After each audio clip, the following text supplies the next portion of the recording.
Us aniré explicant el que és una instructora de porteig, que la nostra funció és ajudar-vos a triar el portanador adequat, com us he explicat abans. Llavors tenim diferents maneres d'ajudar-vos, ja sigui atenent-vos a casa vostra o venint vosaltres a casa nostra.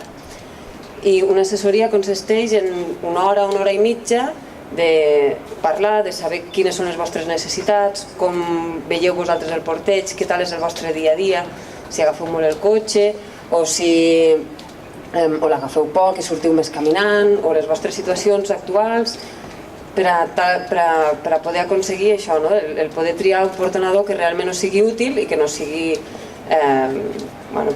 que no se quedi allí a l'armari, sinó que realment l'utilitzeu. I us preguntareu la importància del porteig, per què portegem? Gràcies. Si observem una mica la naturalesa, els nadons han sortit del ventre de la mare però encara no estan preparats per al món real, per a la vida, encara no estan preparats per a caminar, no estan preparats per a valdre's per ells mateixos. Llavors es diu que necessitem, són 9 mesos dintre i 9 mesos fora. Llavors l'espai al sortir, l'espai del nadó al sortir és sobretot el cos de la mare, el del pare també, però sobretot és el cos de la mare, el contacte. I això al llarg de l'evolució humana sempre s'ha portejat. Ara ho veiem també com algo, és una mica modern això de portejar, les motxilles, però en realitat sempre s'ha portejat. La humanitat sempre ha portat els seus nadons a damunt. Actualment aquí tenim l'avantatge de la nostra cultura també poder portejar-los al davant, però tradicionalment el porteig sempre ha estat al darrere també, des de recent nascuts. Si mirem a Sud-amèrica, a Àfrica, sempre ha estat el porteig al darrere.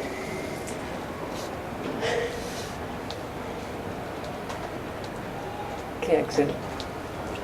Sí, anem bé.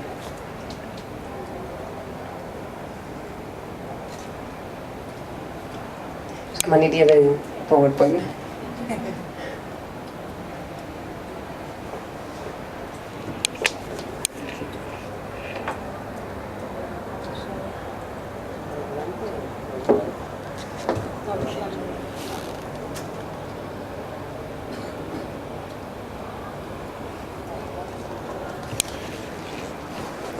Us aniré, continuo.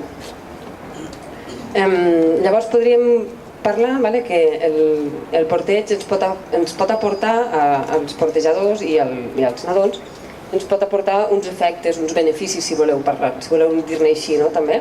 Però és que beneficis sona molt a que és o sigui, que et posaràs allò i funcionarà i serà fantàstic. Sí, però són efectes, Llavors, per al portejador té un efecte molt clar que es veu ràpid, que és la llibertat de moviment. Jo puc portar el meu nadó, el puc portar així i jo puc continuar el meu dia a dia, puc moure'm, puc pujar amb un ascensor, puc anar per unes escales, me'n puc anar a agafar el tren i no tinc el fet del cotxet. Em dona molta llibertat de moviments. O puc cuinar, o puc estendre la roba, puc continuar el meu dia a dia. Després, pel portejador també l'altre benefici que té és que els portanadons el que ens ajuden és a repartir el pes del nadó d'una manera equilibrada. No anirem, si anem sense el portanador agafant el nostre bebè i l'agafem, per exemple, com moltes mares ens passem el dia així, llavors el pes no el tenim repartit de cap manera, el tenim així, la cadera girada, llavors clar, és mal d'esquena. El típic de les mares és mal d'esquena. El portanador ens permet repartir, com veieu, el pes entre tota l'esquena. El podríem repartir entre totes entre les dues espatlles i ens ajudaria a que no ens pesi. Moltes coses és, però no et pesa? El nostre bebè, el nostre nen, els continuem agafant en braços, tinguin 1, 2, 3 anys, amb la qual és millor, sempre que l'haguem d'agafar en braços, és molt millor tenir un portabebè, per a que ens ajudi a que no tinguem aquest mal d'esquena. Creo que en la bolsa sí que hay. Aquí no hay. Creo que sí que hay.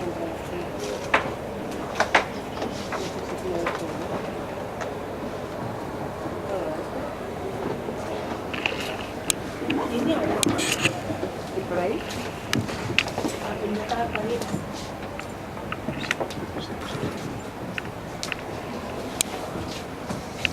Es que era eso, no estaba conectado. Estoy sudando, Sí, es que fa molta calor. Fa moltíssima calor. Vano así. La tecla creo que era... Sí, uno de estos dos con el fin, ¿no? Igual pot ser que no reconec I si no, tirarem sense power. Lo único que me da pena es per la posició. Espera. Ara, perfecte.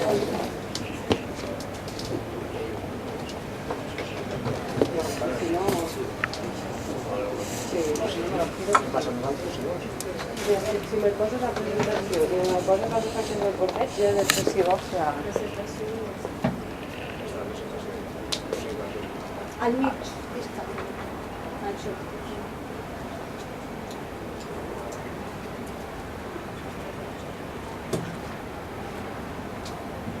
I si no, pon...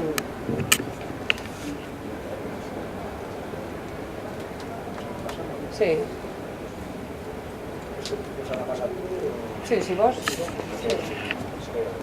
Lo que tú quieras. Sí? Vale, pues si m'ho fiques a la dels efectes del porteig, sisplau. Vale. Bueno, estàvem parlant dels efectes del porteig per al portejador, però també el porteig és beneficiós per al nostre nadó. Com podem veure, ofereix una sensació de seguretat i benestar. Clar, quan el nostre nadó deixa d'estar a la nostra panxa i el posem aquí, ens olore, ens sent el nostre cor, sent la nostra veu, amb la qual ell ho troba com un lloc segur i que ja el coneix. Més que quan el deixem al cotxet, que no soc res per a res en contra ni de cotxets ni de tot això. Jo crec que cada cosa té el seu moment i la seva utilitat. Després, l'estimulació dient pel seu nivell de desenvolupament, aquí el que volem referir-nos és que els nadons, quan estan de cara cap a nosaltres i són portejats, arriba un punt que quan ells ja tenen prou estímuls, s'adormen. Quan ells ja han rebut prou inputs d'estímuls, ells decideixen descansar i dormir. Llavors, clar, quan els portem cara al món o quan els portem més en braços que no puguin recolzar-se, això el que fa és que reben més estímuls dels que ells segurament necessitarien, perquè és molt difícil que un bebè cara al món s'hagi dormit i quan s'adormi, cara al món és quan els portegem al revés, de mirant cap a fora. Quan els portegem així i si s'han adormit és que realment ja estan molt cansats de tots els estímuls que han arribat a rebre.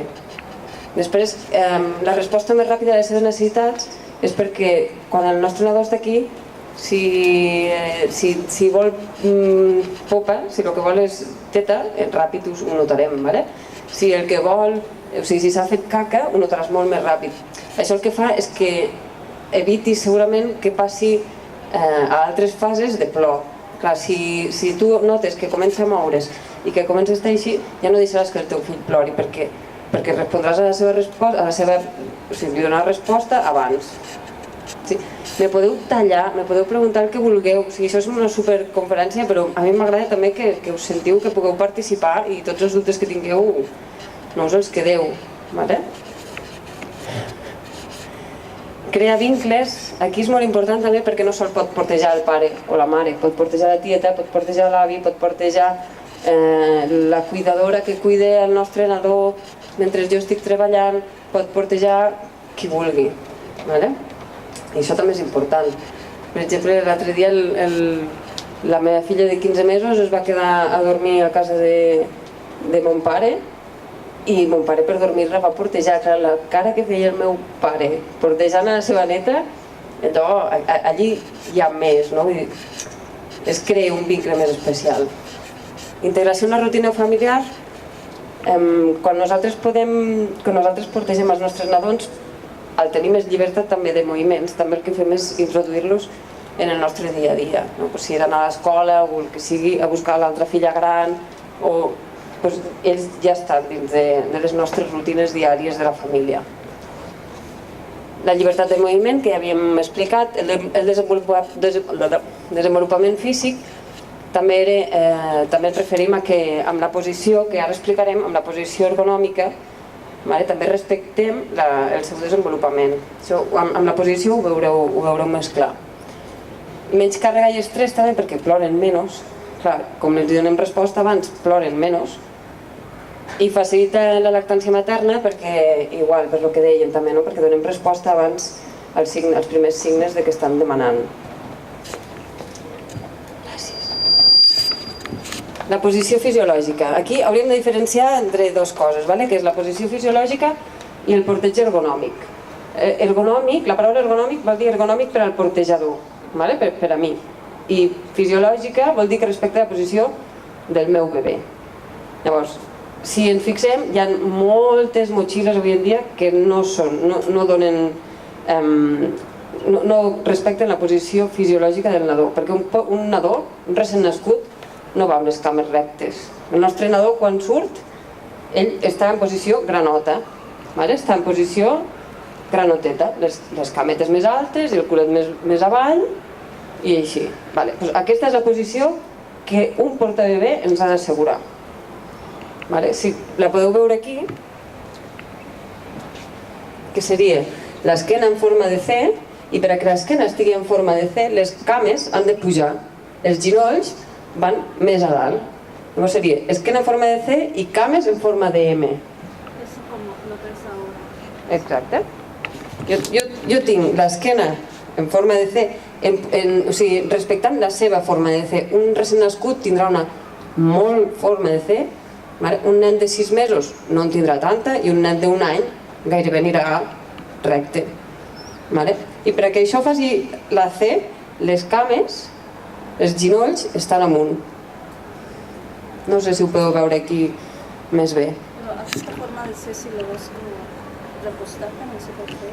No, la posició cuna no es recomana més que res perquè no tenim un control de les vies respiratòries del nostre bebè quan estan en posició cuna. El mentó moltes vegades se queda tocant aquí al pit, llavors això pot obstruir les vies respiratòries i igualment no controles ni la curvatura de l'esquena ni la posició de les cames, amb la qual la posició cuna se recomana per moments puntuals de dir vaig a donar el pit en un moment aquí al portanador o coses així, però no com per a portejar rato. Com a portejar rato la posició sempre hauria de ser vertical, no hauria de ser horitzontal. Aquí podem veure la primera imatge que es veu clarament la forma de C i la segona seria, es veu la forma de granoteta que s'ha pres els ginolls més a dalt del culet. Al pujar les cames, al pujar els ginolls, el que fem és que l'esquena agafi la forma de C que necessita. I a la tercera imatge el que veiem és una d'aquestes motxilles que he explicat que no respecten la posició fisiològica del nadó, de manera que va amb les cames penjant i el seu pes li recau tot sobre els seus genitals. A les altres, amb aquesta posició, el seu pes està repartit i està subjecte entre tot el folar, entre les cames. En canvi, a la tercera imatge, tot el seu pes recau sobre la zona genital. És com si ho proveu vosaltres de sentar-vos o penjar-vos, vull dir que realment els bebès així van penjats. Passem al següent. Aquí veuríem el mateix, que explicàvem que el primer, la posició no recomanada, que seria les colgones que en diem, que seria, si veieu la tela del portanador, aquí el que li passa és que no arriba fins a la zona on ha d'arribar, que la zona on ha d'arribar sempre és a la corba. La zona de la corba és la zona de sota del genoll.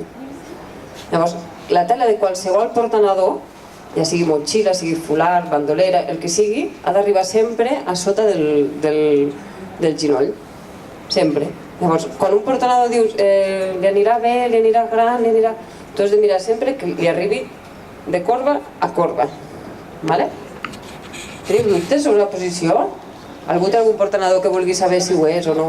Volia afegir una cosa del que ha dit ella, que diu, per portar-los horitzontal, la majoria de nens no s'hi estan gaire. O sigui, no els agrada estar-se així, no tots. Clar. Però en seguida els poses així i en seguida et rondinen i et reclamen estar verticals. Clar, també depèn de... No tots els nadons, No, també depèn de l'edat, també, perquè quan són molt petits sí que penses així, però en principi no és el més recomanat per el que dèiem, sobretot perquè no tenim el control de les vies respiratòries. I ara, al següent, veurem el que és el porteig segur. Les 4 bases que hem de tenir a l'hora de portejar. Aquí hi ha una noia amb un folar, però o sigui, aquestes bases són per a portejar de qualsevol, amb tots els portanadors. Hauria d'estar a l'alçada dels nostres petons. Jo li puc fer un petó. Si em queda massa baix, el problema serà que el pes, per mi, serà carregar més pes. I massa amunt, el problema és que amb la barbeta jo li puc fer mal. Amb la qual l'alçada, que tu li puguis fer el petó. Això és molt important també, sobretot, que moltes vegades pensem, portegem i ens ho fiquem a la cadera. No, a la cintura. Clar, si és un bebè molt gran, o sigui, si és un nen de 2 anys, llavors ja sí que tu ficaràs més a baix perquè no li facis mal. Però si no, el portanador ha d'anar a la cintura. I això també pels papis, que els papis moltes vegades és això, ens fiquem la motxilla i ens fiquem a la cadera. Llavors clar, te queda el bebè super avall. Vies respiratòries lliures és el que parlàvem, que hauria de ser, com veieu aquí, que el nadó no baixi el cap, perquè nosaltres controlem que no li toqui el mentó, o sigui, la barbeta aquí al pit, i que no hi hagi res que obstrueixi l'entrada i sortida d'aire. I amb això també confiar molt en el nostre instint, perquè en tenim d'instint, i sí que cal portejar amb una seguretat i cal fer-ho d'una manera, però cal també estar segures de nosaltres i de saber el que estem fent. La barbella sempre separada del pit. Llavors, l'esquena que dèiem, aquí des de la posició, l'esquena en forma de C i la forma de granoteta amb la forma de M, la cadera basculada, el porteig no és un panxa en panxa, sinó que és la zona, o sigui, és el bascular la pelvis, no és panxa en panxa, sinó que més aviat el que tenim tocant a nosaltres és la seva zona del perineu. Sí? No sé si m'he explicat molt bé. Després amb el nino, si voleu, ho ensenyaré. O sigui, amb el nino fora jugaré amb això.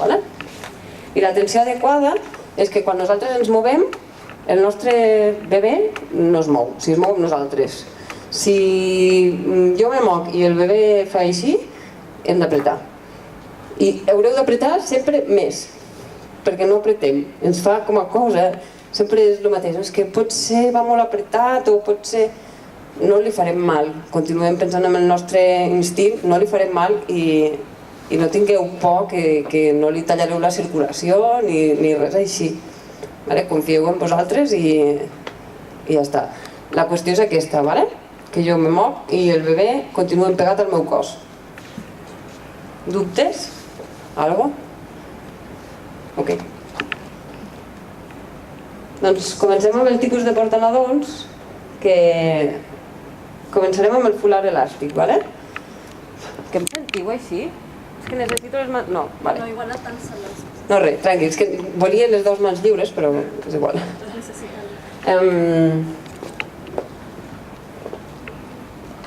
El folar elàstic es recomana sobretot per recent nascuts, per bebès petitets, i sol aguantar sobre, depèn de cada bebè i de cada persona, però sobre els 7, 8, 9 quilos, com a molt.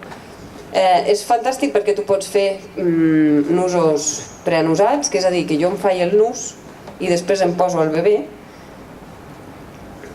i després, quan necessito treure el bebè, puc treure el bebè i el nus el continuo portant, no me l'he de treure. Continuo portant el nus. Llavors, quan he de tornar a posar-me el bebè, me'l puc tornar a posar perquè el nus ja està fet. és superamorós i... No, tranqui. No, després m'agradaria fer alguna cosa, però és que clar, amb una mà és una mica difícil. No, tranquil·la. Igual fica el micro. Si és que no se va oír, no se va oír nada.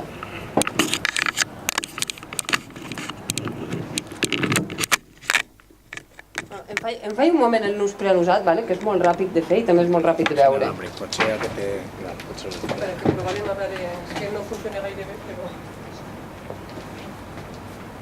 Que porteixo per portar les mans lliures? Clar. I ara mos hem de veure aguantant el micro. És que tinc una mica de problemes aquí. Ara sí, sí que són millor.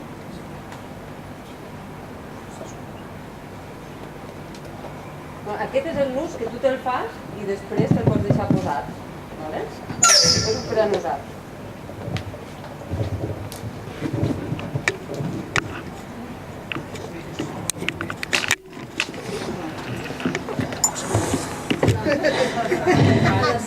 Això és una broma. Però si estic suant. Espera. Que no porto butxaques. I aquí ja... Bueno, és que clar, No. això que tota l'estona t'anirà... I aquí? No te... Ara, espera. Fotem aquí així. Està. Sí que cau. Vinga. Sí. Més o menys? Sí? Gràcies, Això és molt pro, eh?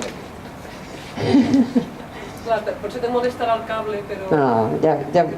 Algo farem. És que així millor, eh? Sí. Moltes gràcies. Molt millor.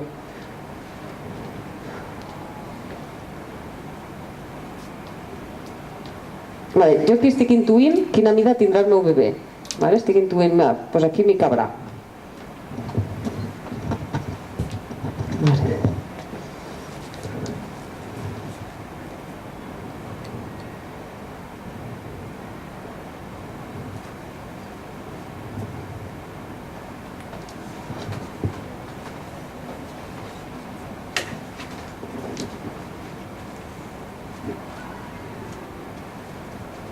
Entre el Nino y el micro.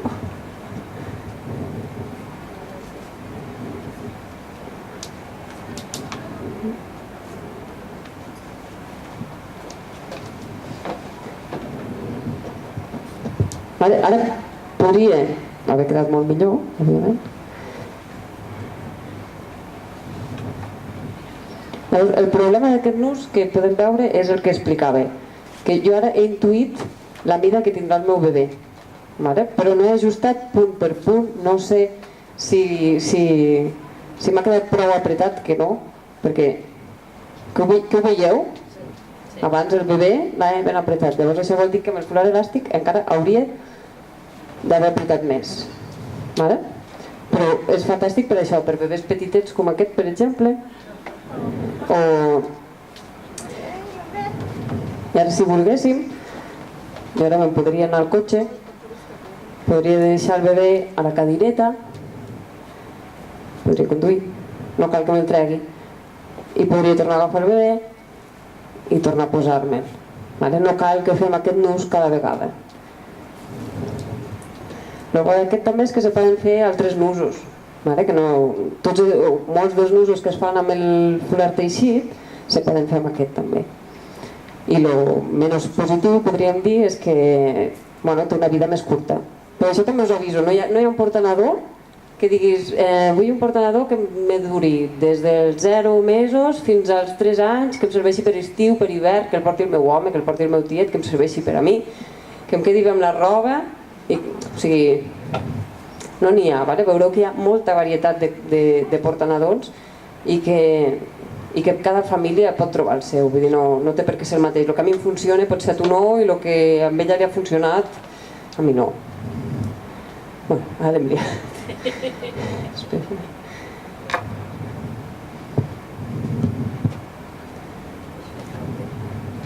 Després, com aquest, tindríem el teixit, que és el que portava jo ara, el que portava posat, que hi ha talles, pot ser un folar més curt, pot ser un folar més llarg, i aquest sí que podria ser un portanador que l'utilitzi el pare, l'utilitzi la mare, l'utilitzi a l'estiu, l'utilitzi a l'hivern, l'utilitzi amb recent nascut i l'utilitzi amb un nen de 3 anys.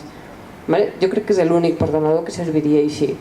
Llavors, és un portanador molt versàtil, te serveix per això, des de recent nascut perquè li dona un ajust a l'esquena punt per punt, tu fas un nus i tu saps on necessita el teu nadó que li ajustis.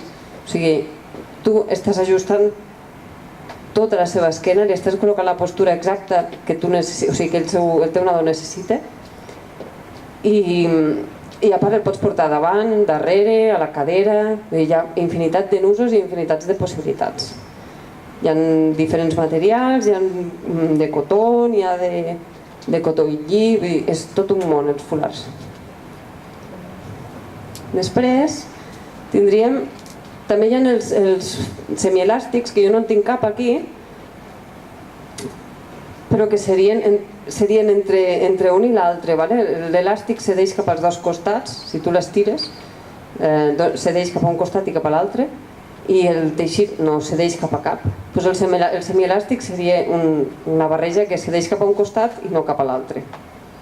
Llavors dura una mica més, aguanta més, pots suportar més pes. Després tenim les bandoleres. Les bandoleres estan fetes normalment de tela de fular i 2 anelles.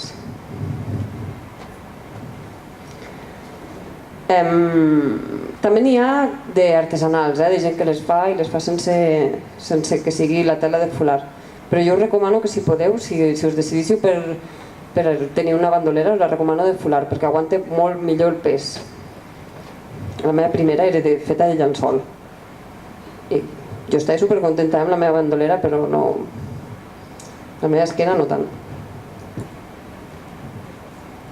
La bandolera es pot utilitzar des de recent nascut. De recent nascut el portaríem davant costat, el podríem portar.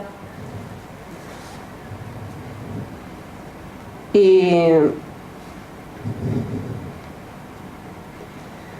podríem posar davant el...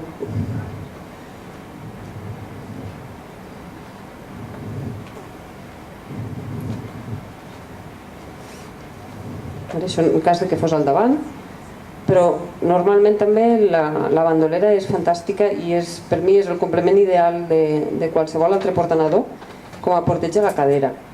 Sobretot en els mesos que dius és que el meu bebè comença a voler xafardejar molt, està tot el rato mirant, està tota l'estona que vol mirar coses. Llavors el porteig a la cadera amb ell li permet això, li permet descobrir el món.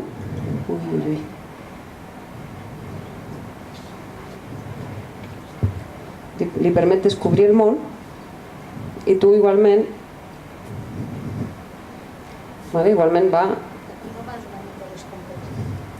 vas descompensat. O sigui, clar, aquí el pes recau sobre una espatlla. Llavors, clar, això el que et farà és que no t'estiguis, segurament no t'estaràs 3 hores portejant, o el que faràs serà, si tens traça, canviar de... Jo, per exemple, no sé, si jo sé portejar amb aquest costat, a l'altre costat me costa molt més. Però si tens traça també pots portejar a l'altre costat. La bandolera, sobretot, a part de per recent nascut, per exemple l'Ester, l'altra mamífera, jo crec que és el que més ha utilitzat amb el seu segon fill, que és la bandolera, i ella la va portar des de recent nascut. Clar, quan és recent nascut el teu bebè quasi no pesa, amb la qual cosa portat aquí al davant, fantàstic. I és molt fàcil de posar i treure quan li pilles el truquillo, també, vull dir, la bandolera sembla molt fàcil, però també li has de pillar. I sobretot per mi és fantàstic quan tens bebès ja una mica més grans, doncs això, d'un any o alguna cosa així, perquè és que inclús els pots deixar baixant quan que caminen, saps? Que comencen a dir mama, camina, o mama, aupa, mama, que és una època de puja, baixa, puja, baixa, puja, baixa. És fantàstic perquè jo el puc treure per aquí i se'n va corrents. I no cal ni treure el per dalt, el puc treure per baix. I és un portanador molt, molt, molt, molt versàtil.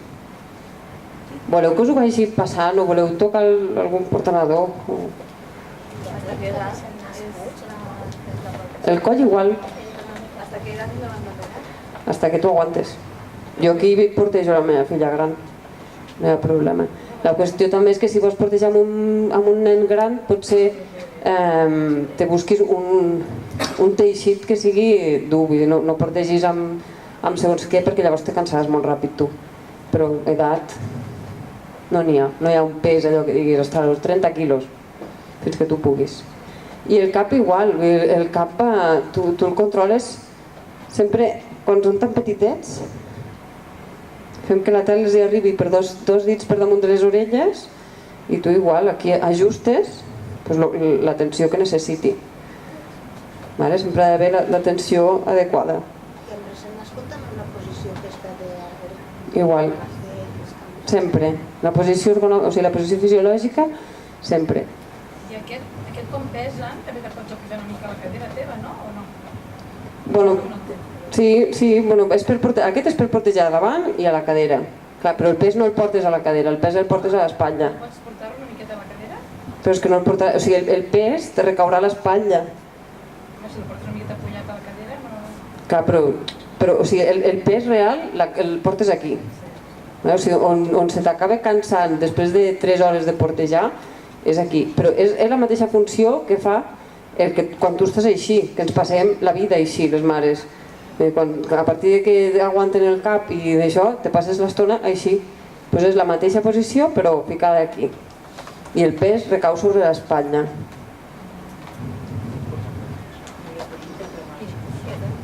Aquest és el truquillo, aquí és on se li ha de...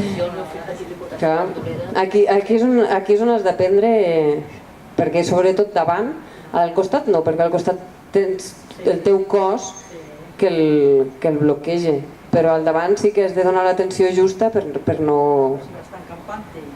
No, però no et passarà mai això. No et passarà mai això. Potser també pots portejar. No. Què més? Ara tenim les motxilles. Les motxilles són tot un món també, com les motxilles colgones i... Vale. Amb una motxilla tenim les evolutives i les estàndards. Les evolutives vindrien a ser, per exemple, tenim la Bucidil o la MA Baby. Jo faré aquesta que és més visual.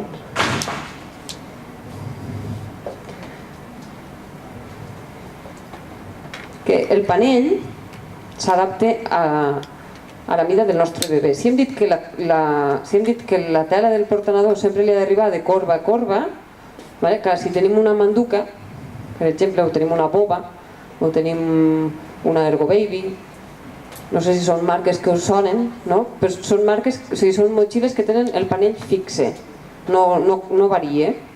En canvi hi ha d'altres que són evolutives, és a dir, que sí que hi podem ficar un bebè petit. Aquest, per exemple, que és la Bucidil, pots fer el panell, aquesta es recomana des dels 2 mesos. Pots fer el panell petitet, perquè sí s'adapti a la mida del nostre bebè, perquè després n'hi ha que no s'adapten, que no vol dir que sigui dolent, vol dir que aquí no hi ficaria un recent nascut. Aquí ficaria un bebè que aguanta l'esquena, que aguanta el cap, de cara a això, als 6 mesos, als 7, quan se comença a sentar sol. Llavors, amb una manduca, Ergo Baby, una boba i algunes així més, o una tula com és aquesta, i ficaríem un nadó que aguante i que té control del seu cos. I si no fos així, ens venen també els reductors. Clar, els reductors a tu no et permeten el control de la seva posició. O sigui, per exemple, és que no en tinc cap aquí amb reductor, però no sé si heu vist, la manduca i totes aquestes tenen o el reductor que és una tela acoplada aquí al panell de la motxilla, o un cono així que llavors també hi fiques allà dintre al bebè. Clar, totes aquestes, el problema que tenim és que no hi veiem, no controlem quina postura, o sigui, tu el fiques allà i no pots controlar com li poses les cames. A part que les portes tapades, les portes a dintre, amb la qual tampoc li veus els peus, que això també és important. I... anava a dir alguna cosa. I també, per exemple, la de la manduca, el que fa és que quan els portem aquí acaben espaterrats, oberts. Sabeu que us hi trobareu, la que portegeu us hi trobareu, i no va molt espaterrat, no va molt obert. Aquesta frase te la trobes mentre porteges, perquè t'ho diuen. Llavors, clar, la clau és que no és que vagin espaterrats, no van, la cama no va oberta a un angle de 90 graus, o sigui, jo no li obro les cames, sinó que li basculo la pelvis i li pujo els ginolls. O sigui, és que és diferent la imatge d'així que obert. El reductor de la manduca, per exemple, el que fa és això, és precisament obrir. Clar, llavors va el bebè amb les cames obertes, realment va espaterrat. Després, com a motxilles evolutives, tenim també, per exemple, la MA Baby. Aquesta és la que, de les poques motxilles que es recomana des del zero, des de recent nascut. Les altres, aquesta, per exemple, la Bucidil és des dels 2, perquè aquí no hi ha un control exacte de l'esquena. O sigui, tu aquí redueixes només el panell. Aquí sí que controles la tensió que té a tota la zona de l'esquena, perquè tu, me us ho ensenyaré.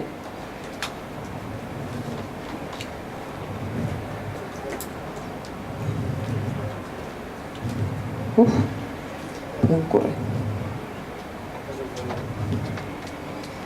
Aquesta és la MA Baby, que és una barreja entre... està feta de fular, i aquesta sí que es recomana des dels 0 anys, perquè amb el seu sistema de fular amb anelles sí que t'ajuda a adaptar exactament la mida de la motxilla al teu bebè.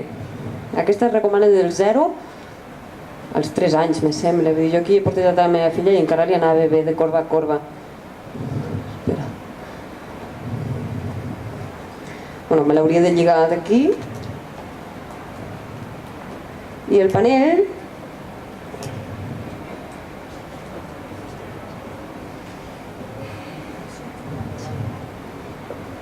s'adapta amb aquesta tela. Té aquesta tela i les anelles. Llavors, tu li vas donant la tensió que necessita en cada zona, fent que sempre la tela li arribi de corba a corba.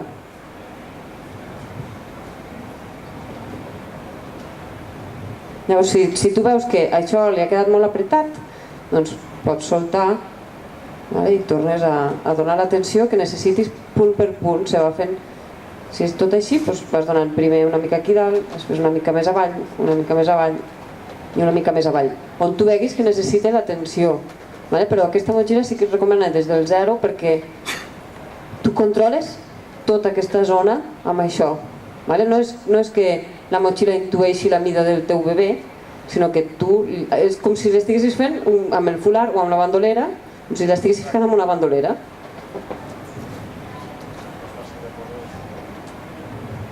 Sí, té els seus trucos també, la MA, però al final tot és fàcil. Un cop ho has après, moltes vegades tenim molta por, això, la tela, el fular, te costarà un dia aprendre-ho, que el bebè plori 4 vegades i d'això en un dia ho tens après. Aquesta és una MA Baby. Sí, però potser això ho tenim més... no sé... Potser connectem més amb la motxilla. A la motxilla que amb l'abocador. Sí, la MA Baby es pot portar davant i darrere.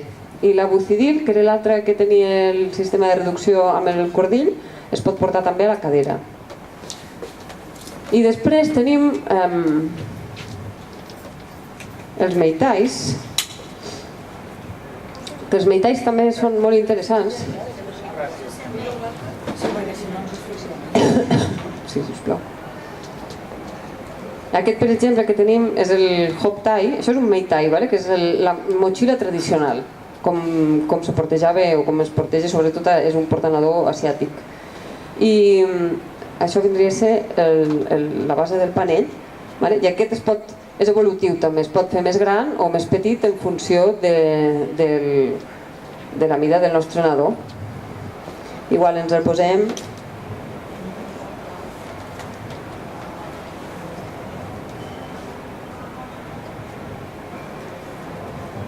Aquest es recomana més o menys des dels 2 mesos, també depèn de la mida del nostre bebè, des de que l'ompli, vull dir, no és tampoc, no és algo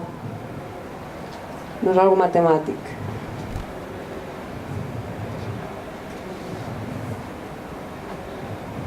A part aquest és fresc, ocupa poc, no és tan armatoste com les motxilles.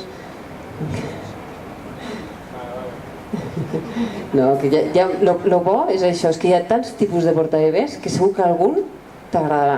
Sí, perquè hi ha un tipus folar que ja ve com mig muntat. La cabú. Només et queda ficar la part de l'estany. Sí. N'hi ha un que ja té bé amb el pren usat i les dues anelles. A mi, per exemple, la cabú a mi em molesta molt les dues anelles aquí.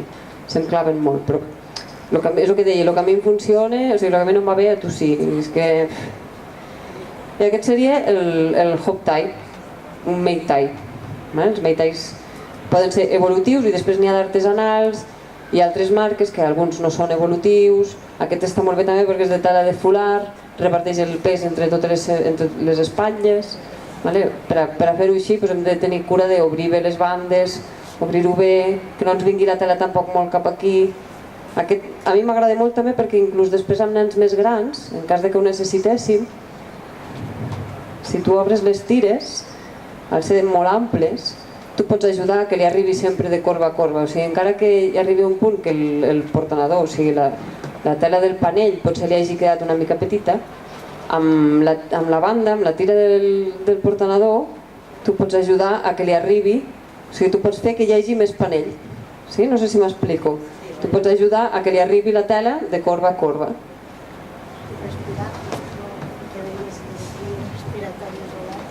Clar, no, però jo el veig. Clar, jo veig i aquí hi ha espai. Quan són molt petits aniran així. I no tingueu por a... Perquè això també és una frase que ens clavem molt, és que s'estressa, o és que el veig molt apretat, o és que... I això moltes vegades és la nostra inseguretat també, que ens hi acabem transmetint és que estem... Però això és que està molt apretat, o és que està... No, és que ha d'anar apretat, i no passa res, vull dir... Clar, no és el mateix també portejar un nadó que no l'han portejat mai, comença a portejar als 4 mesos, que portejar des de recent nascut. Clar, des de recent nascut vol dir que acaba de sortir de la panxa de la mare, on tenia tot el sistema del tacte, el tenia estimulat, i clar, el passes d'allí, com aquell que diu, el passes d'aquí en 2 setmanes o el temps que sigui, però allò en breu, amb la qual ell ja recorda, ja sap el que és això, no? La sensació aquesta d'estar amb tot el tacte estimulant. Llavors, clar, si comencem a portejar amb 4 mesos o amb 5 mesos, llavors aquí sí que hi ha d'haver una mica més de treball perquè els nadons ja no estan acostumats amb això. I llavors sí que hi ha moltes vegades, doncs això, el meu bebè plora, és que plorarà. O sigui, el portarem als portanadors i plorarà segur. Fins que li vagi petit. Això compta... No ho sé, compta 2 anys, a lo millor, fins als 2 anys. Però és com tot, és com unes sabates. No els hi comprarem als nostres nadons unes sabates que no li compraré una sabata del 23 perquè li ficaré des de ja i vull que el 23 li duri tota la vida. Llavors no, és el mateix. Amb els portanadons és millor buscar un que li vagi bé i que quan li vagi petit se ven o el que sigui, que no pas buscar-li un que li duri de 0 a 3, el que dèiem abans. I no ho sé, torn de preguntes. Voleu saber alguna cosa més? Hi ha molts altres portanadons, la cabú que deia ella, n'hi ha, no sé, hi ha moltes coses més. La qüestió és portejar i informar-vos sobre el porteig ergonòmic i que disfruteu un munt d'aquesta etapa que és molt, molt, molt, molt, molt bonica. I aquest què és? Evolutiu o estàndard? El hop tie és evolutiu, perquè té el panell que el pots fer més petit o més gran, sempre adaptant-lo a la mida del nostre nadó per a que li arribi sempre de corba a corba. El portar al darrere el pots portar sempre que vulguis. Vull dir, el mateix, que et quedi alt, no hi ha, tampoc hi ha una edat de portar-lo al darrere. Al portar-lo al darrere, a la meva gran la vaig començar a portar als 6 mesos i a la meva petita amb 2. Depèn també de les teves necessitats. més que de les seves. Te'n vas a Àfrica i els portanadons són sempre a l'esquena, o a Sud-amèrica i des de recent nascuts, amb la qual amb els seus tipus de portanadons, amb el canga, sí, però bueno, al final és el mateix. Serveixen aquestes així? Sí, tots aquests serveixen per a l'esquena, exceptuant la bandolera, que potser seria una mica més difícil, la resta serveixen. Però hi ha d'haver-hi algú que te'l posi, No, te'l poses tu. Amb una bona assessoria, si voleu. No, sí. No, això un cop li agafes el truquillo, ja està. Pues bueno, moltes gràcies per haver assistit. Si teniu algun dubte més, nosaltres estem aquí amb aquest estand d'aquí. Estem fent un sorteig també de tothom que vulgui passar pel nostre estand. Estem sortejant una assessoria a casa nostra. Només heu de passar i omplir un paperet. L'assessoria seria a casa nostra, seria això, quan us vagi bé i el que vulgueu. I moltes gràcies. I perdoneu per lo nerviosa que estava.